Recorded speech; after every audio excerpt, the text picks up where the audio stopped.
palimpsest is een stuk perkament dat hergebruikt is geweest. De oude teksten werden verwijderd en vervangen door iets nieuws, waarbij in veel gevallen gaten vielen in het document. Een beetje zoals ik vroeger aan de tekentafel zat als ik een foutje had gemaakt op mijn kalkpapier toen ik nog als architect studeerde. Wat vervang je? Welke laag breng je aan? Wat repareer je en wat laat je? Dat zijn de vraagstukken waar ik me met name mee bezig heb gehouden. En ik heb de slijtage van het bewegen in tijd, in plaats en in mijn werk proberen te vatten. Het palimpsest richtte zich meer en meer op mijn eigen ontwikkeling als dichter, waar ik me ook steeds meer beweeg naar het veld van de architect. Dus ruimte.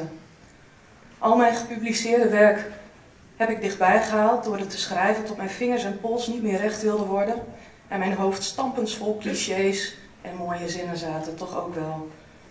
Vanuit die meditatieve handeling voel ik eigenlijk nog steeds waar wat is gebeurd en hoe ik het heb geschreven, waarom ik dingen heb weggelaten en waarom dingen zijn gebleven.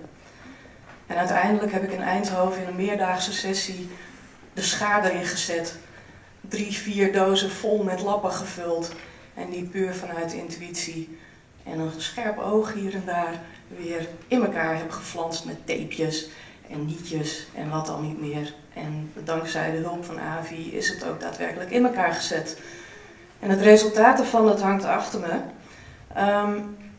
Want het scheppen van het werk, daar wil ik nog even iets over zeggen. Het scheppen van de ruimte, dat zit hem ook in die gaten die ook in die palimpsesten wel eens vallen. In de treasure wall, daar komt af en toe een beeld voorbij van een palimpsest waar een gat in het perkament is gevallen en je de achterkant een nieuwe betekenis geeft. Doordat de letters in elkaar overvloeien en je er een eigen interpretatie op los kan laten.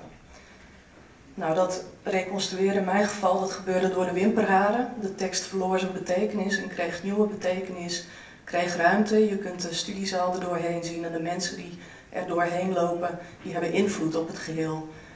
En daarmee blijft het hopelijk meer dan alleen op de machine ook in beweging. Ter afsluiting wil ik toch nog een paar mensen bedanken. Beetje saai misschien, maar ik doe het toch.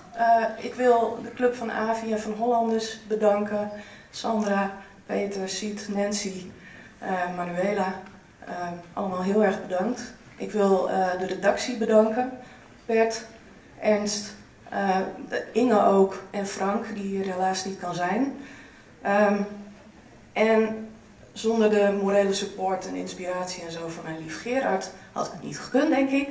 En ook zonder mijn studenten en mijn vrienden en alles had ik het ook niet gekund. Dus ook die, er zijn een aantal, wil ik heel erg bedanken voor hun inspiratie. En jullie heel erg bedankt voor je komst en voor de vragen die vast nog gaan komen straks. Maar eerst maar even een kopje koffie.